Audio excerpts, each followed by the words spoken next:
तो ये चौथा पुरुषार्थ तो चार ही है। पंचम पुरुषार्थ किसको कहते हैं?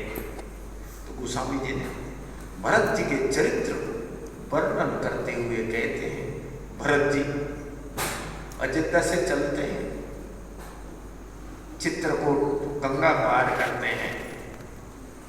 गंगा पार करते ही उन्होंने रथ को त्याग दिया।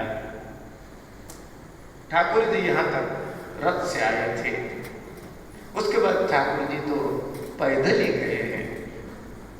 जिस रास्ता पर ठाकुर जी पैदल गए हैं, ठाकुर जी का चरण राज उस रास्ता पर पड़े हुए हैं, बिखरे हुए हैं। ये चरण रस तो सिर पर धारण करने का है, इसीलिए मैं पैदल जाऊं तो भी अपराध है। सिर के बल जाना चाहिए। अब आगे के रास्ता सिर के बल जाना चाहिए, शीशा जम करके पैदल भी ठीक नहीं है। वहां से चल करके पहुंचते हैं प्रयागराज। केवल एक ही मुझे शब्द निकल रहा है भरत जी के, सीताराम सीताराम सीताराम सीताराम। कोई दूसरा कोई शब्द नहीं था।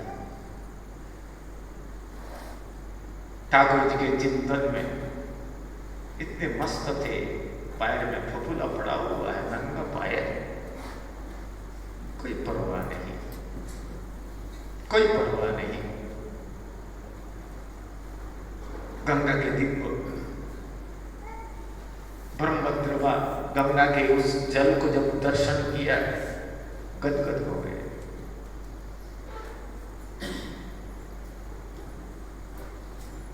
देवता प्रसन्न होकर के पुष्पों की वर्षा कर रहे हैं।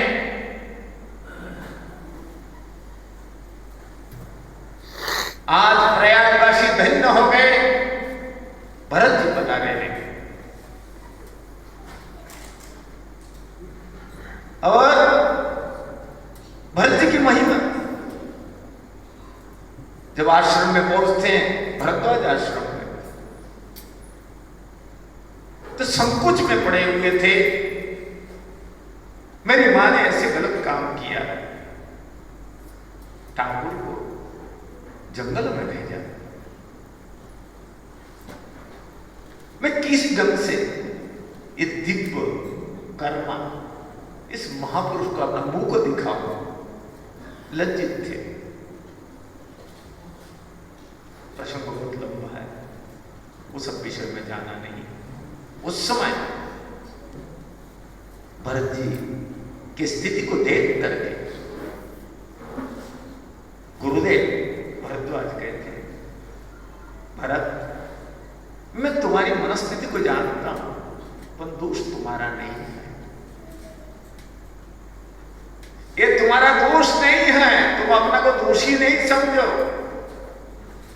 तुमने तो उस संतजन को तारने के लिए एक चंद्रमा का तुम्हारे सोना है, नया चंद्रमा को उदित कर दिया है। वो जिसको देख करके, जिस रास्ता का अवलंबन करके हम आप सारे व्यक्ति उस मार्ग का अवलंबन करके उस ठाकुर के दिव्य सत्ता का अनुभूति करके और दिव्य सत्ता का सान्निध्य को सदैव प्राप्त करते रहेंगे, वो तुमने उस रास्ता को सामने दिया है। इसलिए भरत तुम संकोच मत करो। गंगा मैया पूछती है, भरत कुछ मांगो मांगो, क्या चाहिए? भरत जी क्या बोलते हैं? धर्म न अर्थ न काम रुचि, गति न चाहो निर्वाण। मां मुझको धर्म भी नहीं चाहिए, धन भी नहीं चाहिए, ना मुझको कोई इच्छा है, ना कोई कामनाएं हैं, ना मुझको निर्वाण चाहिए, मोक्ष ही चाहिए। बोले गंगा मैया असमंजस में पड़ गई। संसार में जो चार ही पुरुषार्थ का वर्णन करते हैं मनीषी लोग, ये चारों पुरुषार्थ को